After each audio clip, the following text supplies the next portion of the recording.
जय माता दी दोस्तों, पूजा शक्ति में आप सभी मेरे भाइयों और बहनों का बहुत बहुत स्वागत है। आज जिस नए विषय पर हम चर्चा करेंगे, इसके लिए काफ़ी सवाल भी आ रहे थे कि अपना घर या खुद की ज़मीन पर बना हुआ घर हम कैसे प्राप्त करें, क्यों हमें इतनी अड़चन आती है, या कई बार हमारे लोन पास नहीं होते हैं, कई बार पूरा काम हो जाता है, उसके बाद भी जो है हमें हमारे खुद के घर का सुख नहीं मिल पाता है। तो देखिए, अगर आपको कुंडली का ज्ञान हो तो कुंडली में फोर्थ हाउस जो होता है वो देखा जाता है कि आपके खुद के घर के लिए कितना ज़्यादा स्ट्रॉन्ग है या कितना ज़्यादा वीक है। अगर हम इसे सरल भाषा में समझने की कोशिश करें तो मंगल ग्रह जो होता है वो ज़मीन का कारक होता है, और शनि ग्रह जो होता है उसके ऊपर निर्माण का कारक होता है। यानी कि जब आप घर की ज़मीन ले लेते हैं, कई बार अगर आपने देखा होगा तो बहुत लोगों को ज़मीन तो खरीद लेते हैं, पर उसको जब घर निर्माण की बारी आती है तो कई बार आपके लोन में अड़चन आ जाएगी, या जब किसी से आप बनवा रहे हैं तो वो दिक्कत देने लग जाएगा, या किसी प्रकार का कोई और नुकसान हो जाएगा आर्थिक, जिसकी वजह से आपका जो वो घर है बहुत रुक रुक के बनेगा। यानी जहाँ घर आपका 6-8 महीने में बनने वाला होता है, वहीं घर के निर्माण में आपको लगभग साल से 2 साल का समय और बहुत ज़्यादा आर्थिक परेशानियां घर में देखने को मिलती हैं। वहीं अगर घर निर्माण के समय में घर में कोई बहुत बड़ी बीमारी आ जाती है, तब आप समझ लीजिए कि आपकी कुंडली में या घर के जो मेन सदस्य हैं, जो बड़े जैसे जो घर में कमाई लेकर आते हैं, उन पर शनि पीड़ा का दोष है।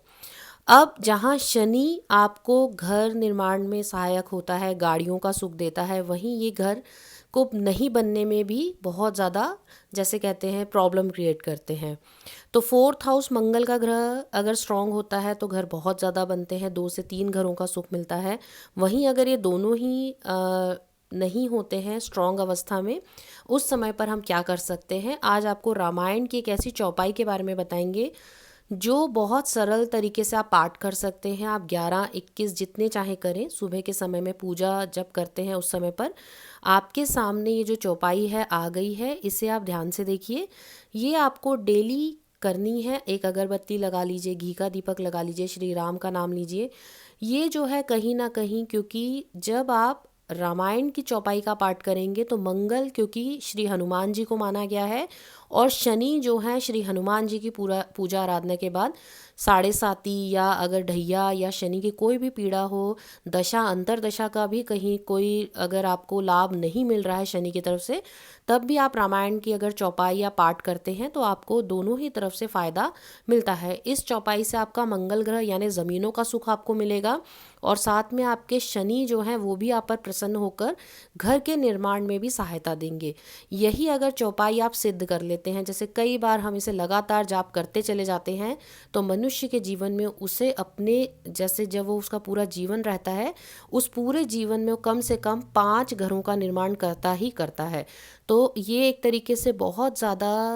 लोगों ने भी बहुत प्रयोग की है, पुराने ज़माने से ये बहुत सिद्ध चौपाई मानी भी गई है। आप अगर इसका लगातार जाप करेंगे तो आपके जीवन में जो भवन निर्माण में प्रॉब्लम आ रही है, खुद के घर में प्रॉब्लम आ रही है, वो निश्चिंत दूर होकर आपको अपने खुद का घर जो सुख है वो प्राप्त होगा। इसके अलावा अगर आप कोई उपाय करना चाहते हैं तो जैसे मैं अपने पिछले कई वीडियो में आप लोगों को बता चुकी हूँ, जो सफ़ेद गाय होती है वो सूरभी लक्ष्मी का प्रतीक मानी जाती है। अगर आप उन्हें मसूर की दाल की बनी हुई रोटी, या मसूर की दाल को भिगोकर, जो लाल मसूर की दाल होती है उसे भिगोकर, और उसके बाद उसे या तो आप जो है हल्का सेक लें घी के अंदर, या ऐसे ही जैसे हम आटा बनाते हैं, गेहूं का आटा लेकर उसमें मसल कर आप अच्छे से एक रोटी बनाकर अगर गौ माता को खिलाते हैं, तब भी आपके जीवन में आपको जो है वही सुख मिलेगा। यानी कि आपको आपके जीवन में भवन निर्माण का सुख मिलने लगेगा। वहीं इसके अलावा भी एक बहुत आसान उपाय है, जो कौवे होते हैं, क्योंकि काक शास्त्र, अगर आप लोग शास्त्रों का ज्ञान रखते हो, तंत्र शास्त्र अगर आप जानते होंगे, तो काक तंत्र शास्त्र भी बहुत ज़्यादा प्रबल माना जाता है। कौवे, क्योंकि कौवा जो होता है शनि का प्रतिनिधित्व करता है। अगर आप भीगी हुई रोटी गेहूं की दूध में, यानी आपको एक रोटी बनानी है, उसे दूध में भिगोना है और उसके बाद कौवे को खिला देना है। वो कैसे कार्य करेगा कौवा, क्योंकि शनि को माना जाता है, गेहूं की रोटी सूर्य को मानी जाती है, गेहूं जो होता है सूर्य को प्रतिनिधित्व करता है, वहीं जो दूध होता है वो शुक्र और चंद्रमा का प्रतिनिधित्व करते हैं। तो आप जब इन तीनों का मिश्रण बना के कौवे को देते हैं तो वहीं आपको आपके जीवन में भवन निर्माण का जो सुख है वो आसानी से प्राप्त हो जाता है।